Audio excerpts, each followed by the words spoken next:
the Unathletic podcast with your hosts, Tyler Phillips and Bruce Troncoso.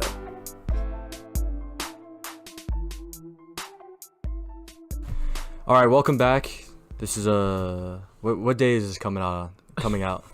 I don't know. Tuesday? Yeah, Tuesday. We're gonna try to get this out Tuesday. Today is Friday, though. Today is Friday, March 1st. Beginning of March. And because sports are so fluid, and we're pre-recording because of spring how break. many days in advance? Yeah. It's gonna be tough. There's gonna be more open-ended stuff, not necessarily topics. Yeah. But one thing I want to clear up though, on the podcast you guys last heard, the last episode, during that Nick Foles debate, I said something. Oh, it's about Nick Foles. When I thought about it, because I was arguing that he's not going to make 25 or more. That was my argument, right? And I don't want to get into it again, but at one point I'm thinking more 15. Guys, I'm an idiot. He's not going to make 15. I'm still not saying 25, but because I looked at the quarterbacks this season, or like on the payroll right now, like a yearly amount they're making per year. Nick Foles was already making 14.5, so as a backup. Yikes! But then, it's not gonna be 15. I want to change my answer. I had the luxury of doing that. I said 20, so 20 is accurate. 20 is correct. Okay. Yeah. So I said. So we agree. We agree. At the end of the day. So we agree. We don't think it's gonna be 25. We think it's gonna be more 20. Because 25 is Derek Carr, Drew Brees numbers. I don't think he's going to make it, but I wouldn't be surprised if somebody were to give him Derek Carr numbers. Yeah, because like 20 is Philip Rivers, Cam Newton, Eli Manning, Tom Brady. Tom Brady's because he's taking a pay cut. Exactly. But like those type of guys. Those guys are making 20. That seems more accurate for Nick Foles. Yeah. 25 is like Derek Carr, Matt Stafford. I mean, but when were those guys signed? When were those guys paid? Derek Carr makes $10 million more than them, but that's because he was signed way after them. Exactly. I just think that Derek Carr though was like handed the franchise. I don't think no team is handing Nick Foles a franchise. I mean, if he's your starting quarterback, it's not necessarily giving him the franchise as much as it is just like he's our starting quarterback, so he makes. Mm-hmm. Depending on the team, the most money on the offense, depending on the team. So, yep, just want to clear that up. 15 was insane for me to say. It just sounded cool because you're like not 25. Then what do you think? Well, 15 because there's a 10 less at work. There's a 5 in it. Yeah, I messed up, guys. All right, it's insane. More 20. It's insane how highly paid some of these quarterbacks are. It's a lot of money. It's a lot of money. All right, so let's move on. Okay. Let's get into. I guess let's start with the NHL, actually. You want to start with hockey? Yeah, we're going to start with hockey. Okay. What are you feeling? So what we want to talk about here is the just where the standings are right now. Yeah. You have them up? Yeah, I'll pull them up. As of March 1st. As of March 1st, 2019, we're going to talk about NHL, the championship maybe? Who our picks are? Okay. I don't have much insight, so you got to... Out of the East, You said for sure Tampa Bay, yeah? I guess, but they do this every year where they go to the conference finals and then lose in the conference finals, or lose in the Stanley Cup, or lose in the second round. But, they're at 102 points. The next closest team is Calgary at 89. And the next closest team after that is Boston at 85. So they're so far and away the best team in the NHL. It's not even close. They're breaking so many different records. So I guess they're a lock in your head. They're a lock at least to go. At least to go to the Stanley Cup. There's nobody else in the East. Columbus isn't even playing that well with Zingle and Duchesne. They barely beat the Flyers. Barely beat the Flyers. There is a line starting to be drawn though. I think in the East. You got Pittsburgh right outside of the wild card at 74, and then Philly next at number 4 at 68. I don't think Philly's catching Pittsburgh. So I think... Probably not, no. Sadly. Really, and then you got Carolina and Montreal in the wild card. So I think that's the playoff stands right now because there's less than 20 games. A lot of teams have less than 20 games. Every team has less than 20 games, actually. It's really just going to be a dogfight between Carolina, Montreal, and Pittsburgh. And then in the West, there's starting to be a line drawn down from Arizona because Arizona's at 67, And then the next team is Chicago at 63. So I think that's really the cutoff. So really, West is going to be really interesting coming down the stretch. So you got Arizona and Colorado right outside. Minnesota and Dallas, both teams aren't really playing very well in the wild card. I mean, your top 3 in the Pacific and top 3 in the Central are almost locks with Calgary, San Jose, Vegas, Nashville, Winnipeg, St. Louis. And then after that, so I mean, we're starting to see like it's going to be fun. It's going to be a good race to the end, but yeah, it looks like there's I think you can safely say there's some teams eliminated. Chicago, Vancouver, Edmonton, Anaheim, Los Angeles, Philly, Florida, Buffalo, Rangers, New Jersey, Detroit, Ottawa. I think are all officially eliminated at this point. I saw this morning Ottawa fired their coach. They did. Guy Boucher. Tank. Full effect. No, I don't get why it would happen this season. Or like why mid-season? Because literally the day before, Pierre Dorian, the GM, comes out and says, "We're keeping Boucher until the end of the season." And then literally the next day they fires him. So there's something else to this story. Either he had a fallout with one of the players, which I don't, or a fallout with the GM, which I don't blame him because he traded away all 4 All-Stars off the team. The team had 4 All-Stars. He went full tank mode. And they traded away all of them, yeah. And he said he's not winning enough games. Well, give him players then. Yeah, I feel so bad for Boucher. I used to be a Lightning fan before I was a Vegas Golden Knights fan, and he was the Lightning coach for several years. He's such a good coach, and they want somebody to quote unquote enhance the rebuild, which Boucher does that. He's a player developer coach. That's literally his job. Like his forte is rebuilding. So. And his contract expires after this year, so like he was gone anyway. But they bring in the interim coach, whose contract also expires after this year, and I don't think he wants to stay within the Ottawa organization because I don't know a single person in that organization who wants to stay there. Yeah, no one wants to be there. There's serious dysfunction. Well, and also, like the story with Mark Stone, Florida's in the same division as Ottawa, and Florida apparently offered up a lot more for Mark Stone. The Golden Knights fleeced Ottawa to get Mark Stone, but apparently Florida offered up much more value than Vegas did, and Ottawa denied him just because Florida's in their own division. Smart. That's not smart. They've done this before because they did this with Hoffman, where they sent him to San Jose for super cheap, and then San Jose sent him to Florida anyway for a lot more. So they lost 2 trades in one day over the offseason. Ottawa's just the dysfunction. Ottawa's bad. Yeah, and they don't have a building for next year.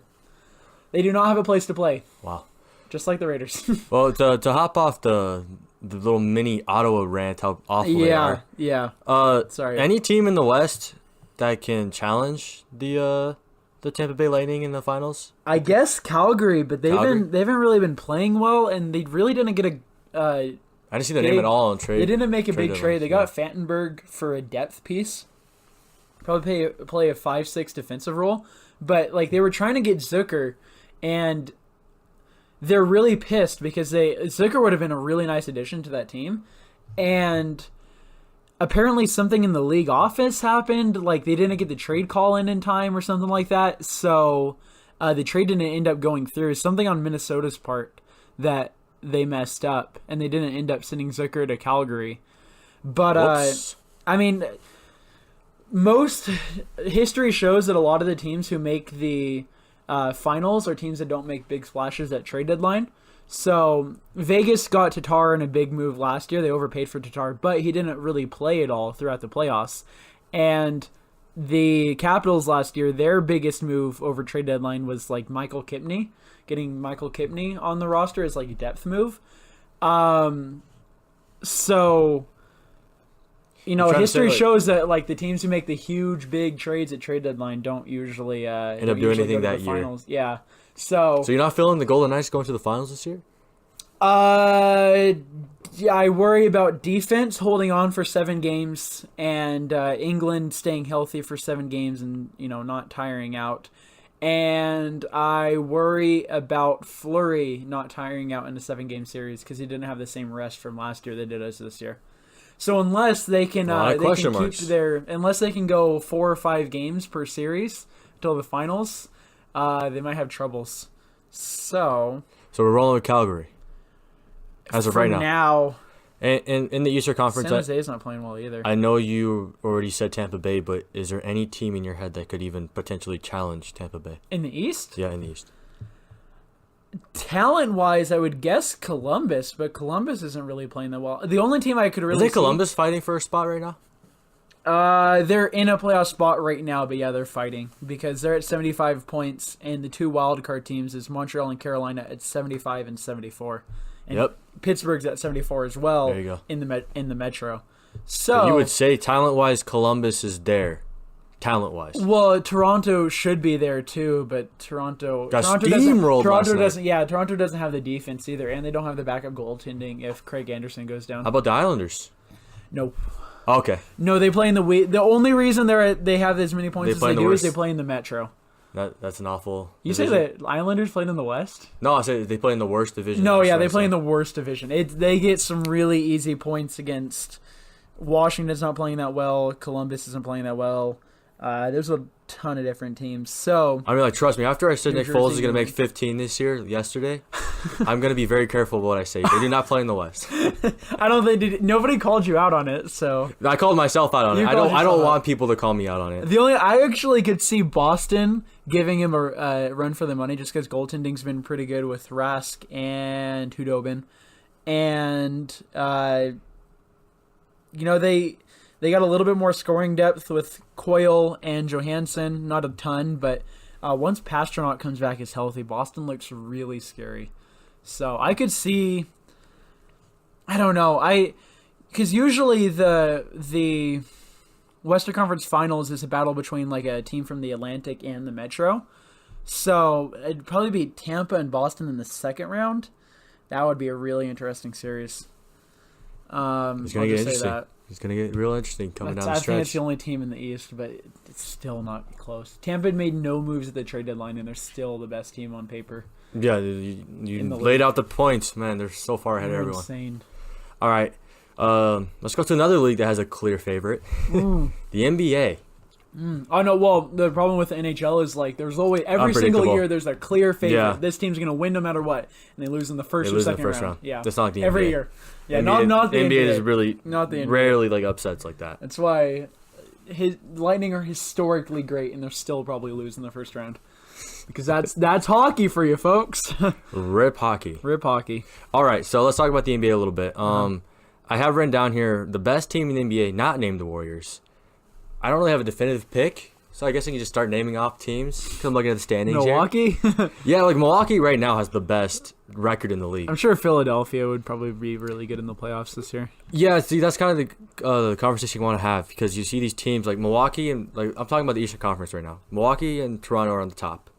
Indiana's the third right now as well, which that's insane. Still, They're playing well. Yeah. Props to Indiana. I know, but kind of what I want to get into with this about just starting with the Eastern Conference first is you look at the regular season records, but does that matter when you go into the playoffs this season? Like I mean, it usually seems to. because I mean what I'm trying to get at here is the Celtics. We know they've been awful. They have recent. some real dysfunction. There's real dysfunction. I that know, locker room but especially. I just feel like there's too much like talent and I just say experience, I guess, and the coaching is there. I just feel like if they figure it out before playoffs, and then like let's say they go on a run before the playoffs start, I think they're a dangerous team in the playoffs.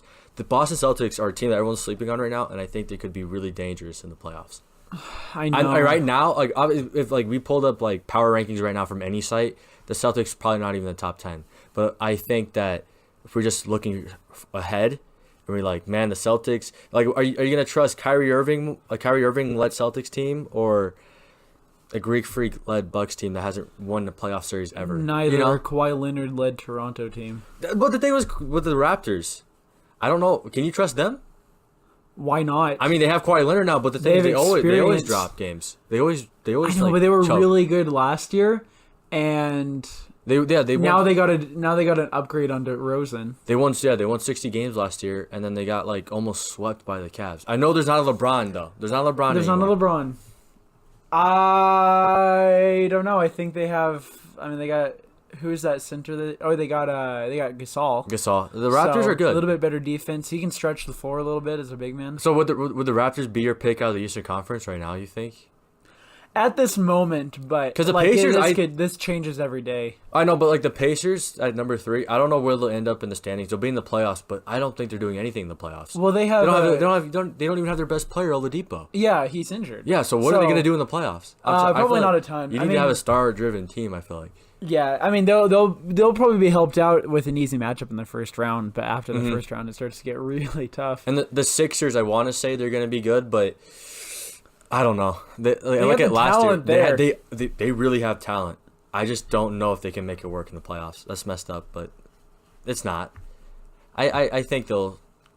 If they face the Celtics, because as of right now, if the season ended today, they're facing the Celtics first round, and the Celtics would beat them in my opinion. There's 4 teams who are like equal on skill level and equal. Yeah, it's like Celtics, Sixers, Raptors, Bucks. Yeah. And out of all those teams, Raptors and Celtics have the most experience for sure. Yeah, see, experience is part of it. That's why like the Bucks are so good this year, and Greek Freak's going to be amazing in the playoffs. But like the rest of that team, their inexperience and deep playoff runs, I don't know how that's going to affect them, especially in the NBA. Now, so would you say? Hold on, I think I already asked you. I forgot your answer already. I'm sorry. The Raptors. Is that as of right today? As today, but it might change tomorrow. It might change tomorrow. I would say I said the Celtics at the beginning of the season. I'm still gonna roll with the Celtics. Who's second in the West? Yeah. Okay. So now let's move to the West. Yeah. All right. Right now, Golden State's number 1, and then a game behind is the Nuggets. Yeah, and the Jazz beat the Nuggets, and it was only the Nuggets' 5th home loss of the season. Yeah, see, if I just start naming off teams, like the top 5, you got the Warriors, Nuggets, Thunder, Blazers, Rockets, and then you have Utah Jazz right at the 6th. The Western Conference is even worse than the Eastern Conference when it comes to changing records. Every single team has all the same amount of losses. Because you would say Denver, Portland. I don't trust Denver in the playoffs. That's what I'm getting at here. Well, yeah, but I don't trust them at all. Denver, Portland, Utah. Who else was up there? OKC. Yeah, OKC might have a little bit more, but like Denver, Portland, Utah, at least on paper, has about the same amount of talent.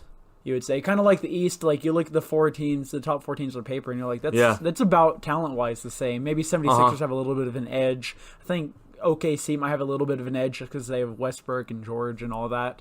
Although, they have some real problems on that bench for OKC. So. You know what? This is very interesting because if the season ended today, the Utah Jazz would be playing the Oklahoma City Thunder in the first round last year. And I'm going with the Jazz again. Really? I see the Jazz win that series. Yeah, it's going to come down to another Game 7. It will. But I'm telling you, it's going to be a great series. I think the Jazz pull it out. And I say this because I don't trust Russell Westbrook in the playoffs. I think he gets suspended, yeah. I don't trust him. And I think Mitt Romney's going to be there again. Oh, it's going to be perfect. That would be awesome. He's going to, there's going to be like a pivotal. What game was it where you got like 4 fouls in the first quarter? Yeah. I forgot what it was. Utah like thrives on the heckling. When they're at home, the easily angered players. Because they piss off Draymond.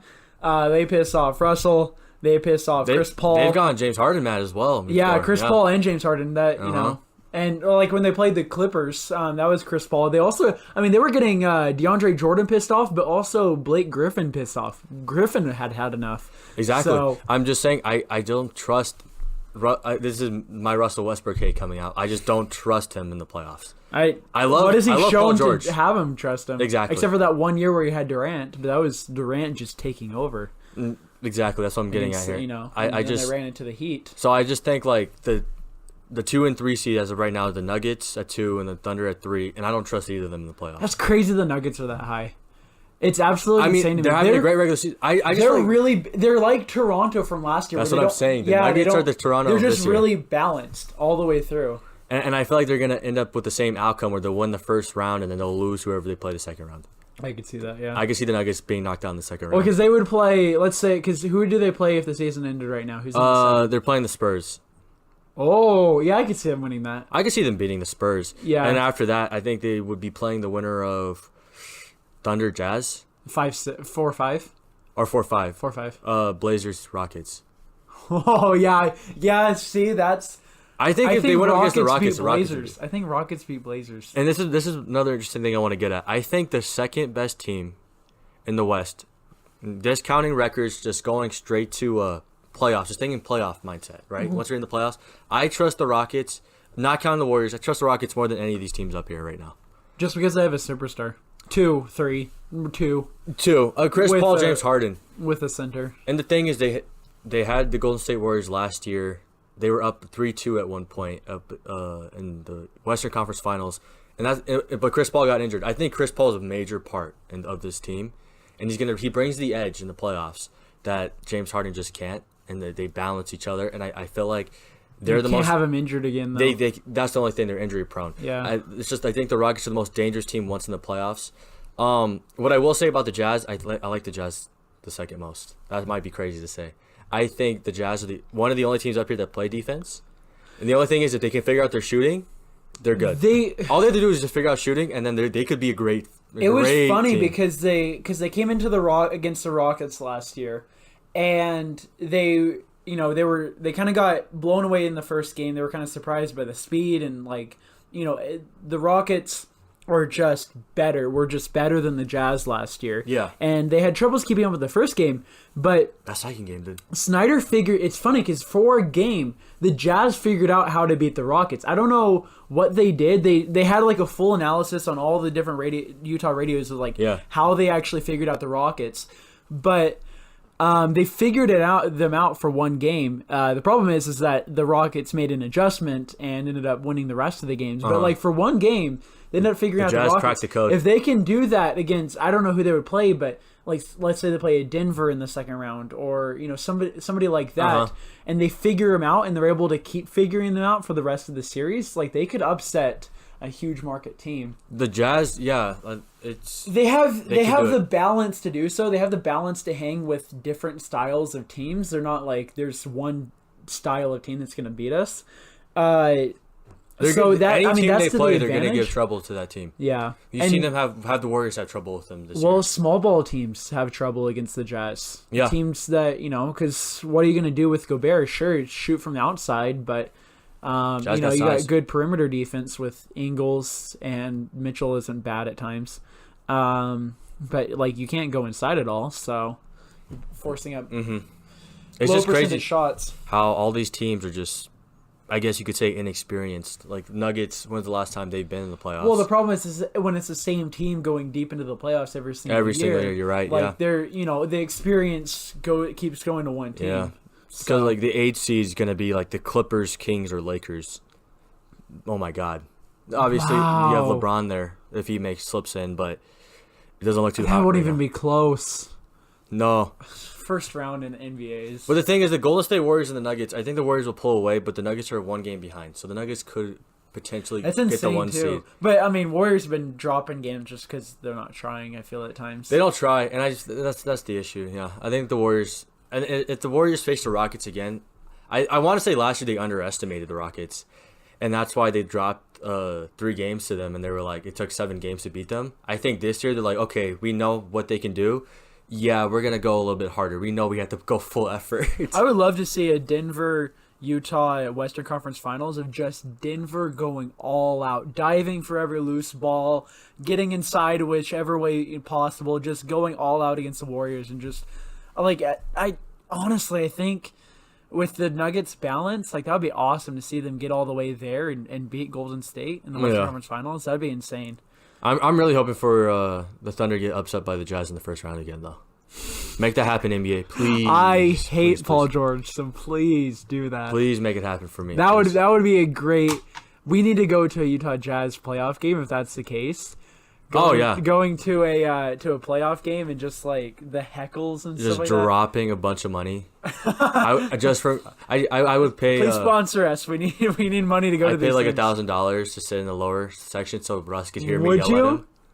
No, I just want to scream at Russ, dude. You have to put on a Utah Jazz playoff shirt. They force Yeah, it. I would. And I would just heckle Russell Westbrook. Hopefully get him the technical foul or something. That'd be awesome. Because I hate that guy. I hate that guy too. All right. Let's move on to our last topic here of this show. One of two we're recording today. Part 1 and 2. That we're recording today. You're not going to get the second one until Thursday, I though. guess. I don't know. Yeah. All right. So I saw an article. It's from a few days ago. It's from Complex Sports. They redrafted like all the rookies this year based on what they've done so far. So I kind of just hit up highlights. I don't want to go through every pick because, it's kind of boring. Yeah. But like number 1, instead of DeAndre Ayton, they would have the Suns choosing Luka Doncic. Oh, yeah. Which I thought was going to happen originally, if I'm being real with you. Yeah. Because I know, like, well, he had the most hype. Why don't you just take the person with the most hype? He had the most hype, and, like, I know the coach they hired was, like, a European coach, and somehow had a relation with Doncic. I was like, this just makes so much sense. The Suns have gone through so many coaches so fast, though, that I don't That's know true. if they were expecting to keep him around this long. And they had Ayton going at 2, and honestly, I saw his stats. It says he's, averaging 16.5 points per game and 10.5 rebounds per game. It's not bad. That's a double-double he's averaging. And why would I know that? I wouldn't, because who watches the Suns? He gets insane minutes for a rookie center, too. He gets crazy minutes. Oh, yeah. Because who else are they going to put there? That is true. Yeah, I don't know who else they're going to put there. And then just kind of scrolling down, just kind of they would have Kevin Knox being drafted number 8 to the Cleveland Cavaliers. That doesn't really matter because it only matters to me because I'm a Knicks fan. Yeah. At number 9, they would have the Knicks drafting Mikal Bridges, which I wanted to do. I wanted Mikal Bridges on the Knicks. Didn't most Knicks fans want Mikal Bridges? Yeah, a lot of people wanted him instead of Kevin Knox. But, it worked out anyways. But that was interesting. And kind of just going down, there was one more thing I wanted to hit up. Oh, Alonzo Trier, the undrafted rookie that the Knicks have. They would choose him, the Clippers at number 13, choosing Alonzo Trier. That's where Donovan Mitchell was picked up, number 13. Yeah, I think what I've realized is that Alonzo Trier, like, just on social media, he's picking up a lot of coverage, I guess. People are realizing, hey, this guy's actually pretty good. And it's just the Knicks. I know it's just the Knicks. Yeah, I haven't really heard a ton. If we are competitive like next year, he's going to be more popular for sure. Oh, yeah. I find it insane that we found him undrafted. And then I was curious and I read that he was suspended for testing positive for PEDs during college. And I think that's affected his... Hey, good for the Knicks for taking a chance. Good for the Knicks, though. Good player. Go Knicks. Hey, he won't do drugs again in the NBA, right? With money, he won't do drugs. Fingers crossed. Fingers crossed. Please don't do it. And then going down, Utah Jazz. Look at the Utah Jazz pick. Instead of drafting Grayson Allen, they would have him draft Mitchell Robinson, the guy I've been raving about. The Knicks' second-round pick, the center. The center. Yeah. Why the hell do we need another center? Hold on, let me read this real quick. We need more guards.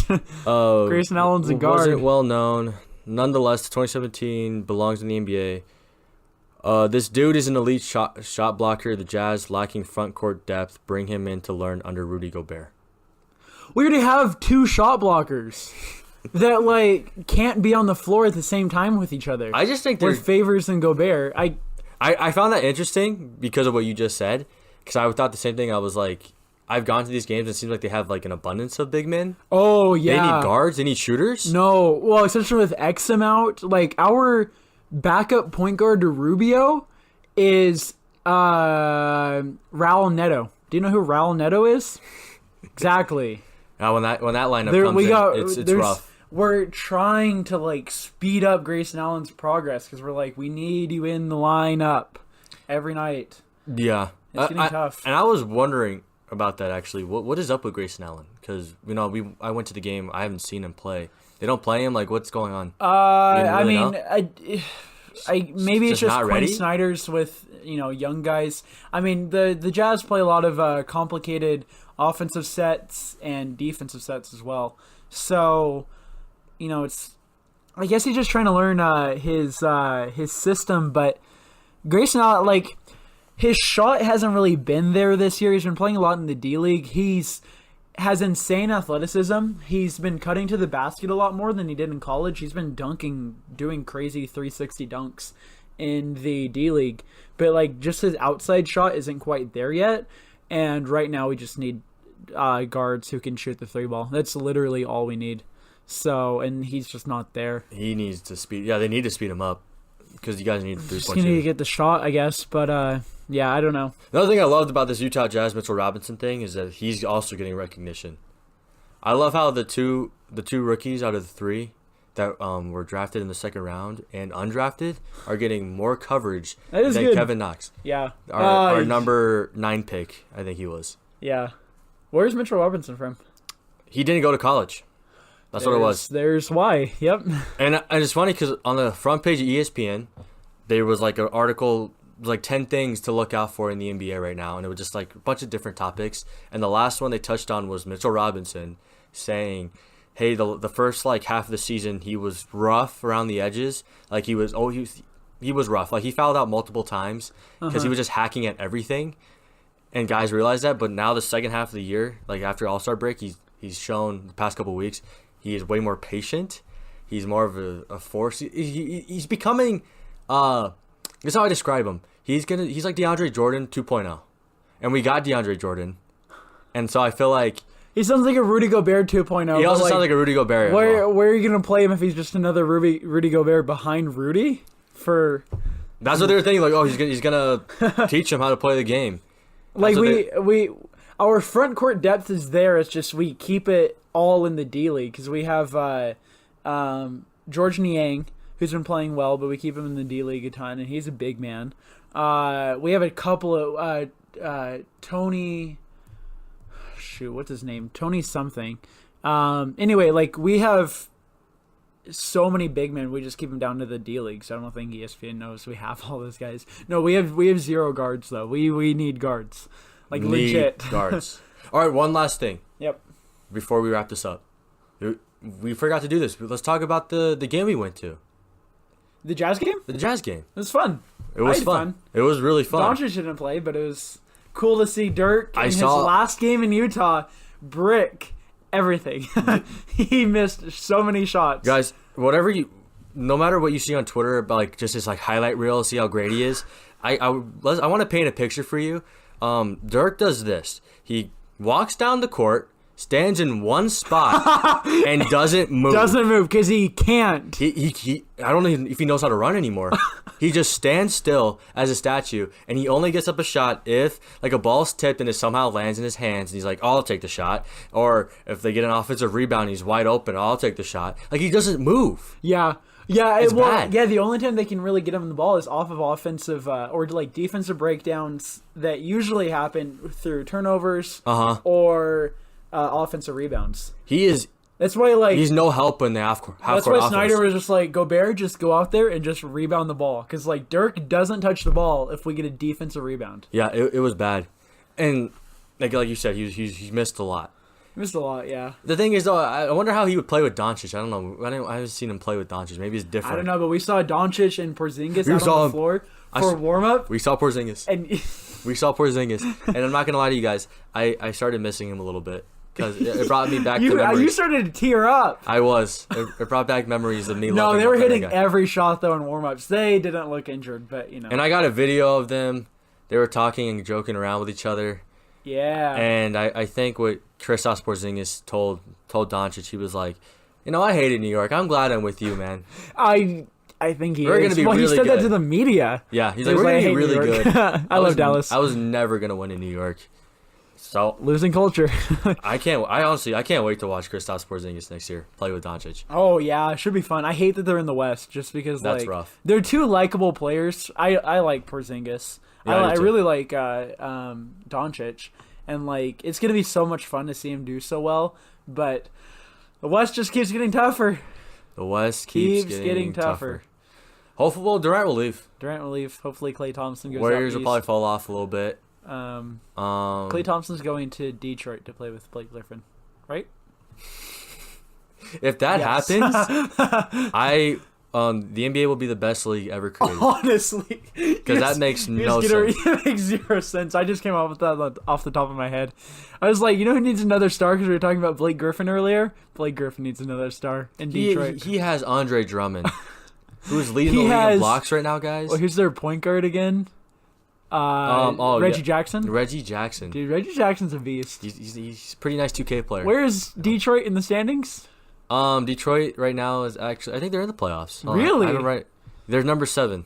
That's not bad. Yeah, but that's the thing about is, where you expect them. How the Eastern Conference works is losing records make it. So the 7 and 8 seed both have losing records. The 8 seed is the Orlando Magic at 29 and 34. Yeah. Well, and what's funny is I'm going to Orlando this April, and if Orlando's in the playoffs, screw it. I'm gonna go to Orlando Magic game. Screw it. I'll go see the Greek Freak play them. You know, that'd be cool. Is it really? Oh, that'd be so much fun. I'd go. Yeah. I want to go. I'd no. Should I pick that over Disneyland or Disney World? No, I'd definitely go to Disney World. Don't watch. It'd be cheaper though. If you could name 3 players on the Orlando Magic, you could go. Evan Fournier. I have to Google that. Let me Google this. Hold on. For the end. I'm gonna clutch this up. I'm gonna name 3 players. Yeah, that's how we're gonna end it off. So let's see if we can name three players on this team. I typed in Evan Fournier into Google. That's not what I need. Magic roster. All right. Well, you can see. Okay, here we go. I got the roster up. And let me confirm Evan Fournier. Of course the internet wants to fail me in this perfect moment. Evan Fournier is on the team. You're right. Hey, Aaron Gordon. Aaron Gordon. Let's see if there's a Gordon on the team. Gordon. There is an Aaron Gordon on the team. Hey, I know it. You should be able to do this. Actually, it's really easy. Vujicic, right? Yeah, that was not the one I was thinking of. That was easy, but that's one. Who's the other one that's easy? Mo Bamba. Oh, right. I forgot they got him, yeah. And you're forgetting about former number 1 pick, Markelle Fultz. He hasn't played. I don't think he's played a game for them. What are you talking about? That Magic game is going to be awesome. I get to see Markelle. Fultz hasn't played a single game, though. And Greek Freak, dude. And Malcolm Brogdon. Oh, I'm going to go. Oh, I need my Virginia jersey from back. I'm going back home this week. I'm going to get my Virginia jersey, and I'm going to go to Orlando Stadium and cheer on the Bucks. And I'm going to cheer on Malcolm Brogdon. Along with the rest of the crowd. Yeah. I don't know how the fans are in Orlando, but I don't think. I'll just probably walk in there with my Virginia stuff. Why not? Why Orlando, not? Dude. Nobody ever. It seems so like, chill okay. there. I know, yeah. It's like, right? I'm gonna beat you up. But where's that Aaron Gordon jersey? Virginia, screw Virginia. As they're all playing Mo Bamba, like we have a song, guys. Right. Did they name that song after? They didn't, right? No, the guy who did it, my brother told me that he actually like knew Mo Bamba, like when he was in high school, like they played with each other. So the song's named after him? Yeah, so it's about him. Yeah. Oh, I thought it. Oh, that actually makes so much more sense. It makes a lot of sense now. I'm an idiot. Sorry, I don't know much about rap. I prefer that hardcore screamo. You know what I mean? Screamo. Yeah, I agree. You tell Mo Bamba that when you meet him. Mo Bamba, I hate your song. Should I interview everybody? I wonder how many times he's heard that. How many times people tell him, "I hate your song" or "I love your song." And he's probably every time just like, "I don't know what." What? Where is he from again? He's from Texas. Oh, I don't know what country. But yeah, I think it's African something. Dude, there's a UNLV player. They have Kim Birch. No idea who that is. The Magic do. Yeah, no one does unless you actually care about UNLV. Nobody knows who Malcolm Brogdon is unless like you watch. He was Rookie of the Year at least. Yeah, I know, but a lot of people forget his name. I don't forget his name. All right, this show has gone off the rails. We're talking about the Magic now. Hey, this is part 1 and 2. What does this become? So tune back in 2 days. Yep. All right. And we'll have the second part. That was fun. Follow us, Twitter, Unathletic Pod. Mm-hmm. Subscribe to whatever you're listening on or watching, like on YouTube. You know the drill. You know everything. You want to listen to every single episode? Then hit that subscribe button and click the bell so you get notified. And you get a notification, and then you can watch it and be one of the first people to watch it, and then be one of the first people to comment. Yeah, and more Magic coverage coming your way. No, I'm kidding. Yes, Totally we're gonna have a Orlando Magic only podcast because I don't think there's any. There's probably 0. You're probably right. 0. Timothy Mozgov is on this team. Oh yeah. He used to be a Knick. All right, that was fun. Have a good day, guys. Yep. See ya. See you later. Love the Magic. Bye.